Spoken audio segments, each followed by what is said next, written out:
Si mirem el mapa Covid, Roses hi apareix en vermell. Això és degut a que la taxa de reproducció es situava aquest dimecres a 1,27 punts i l'índex de risc en 259,39 punts, amb un total de 23 casos positius confirmats en els darrers 7 dies. Pel que fa als centres educatius, els grups classe confinats aquesta setmana han augmentat, passant d'un únic grup la setmana passada al 6 d'aquesta. Per altra banda, els contagis setmanals per Covid han disminuït lleument, passant dels 27 de l'anterior als 23 d'aquesta. El regidor de Sanitat i Ensenyament creu que hem de seguir en alerta per l'augment dels grups classe confinats i perquè els indicadors encara són alts.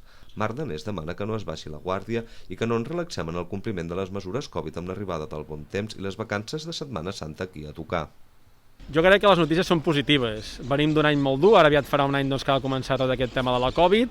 Sembla ser que realment s'està detectant que amb el tema de les vacunes la cosa s'està aturant i per tant hem de ser optimistes de que ara és a l'estiu, quan un nombre important de població estiguem vacunats, doncs la cosa millori. Però tot i així, repeteixo, encara no hem arribat a aquest punt i per tant és important que intentem normalitzar la nostra vida, que intentem fer activitats, que ens podem veure amb gent, però sempre respectant les normes que ens van dictant des del Procicat.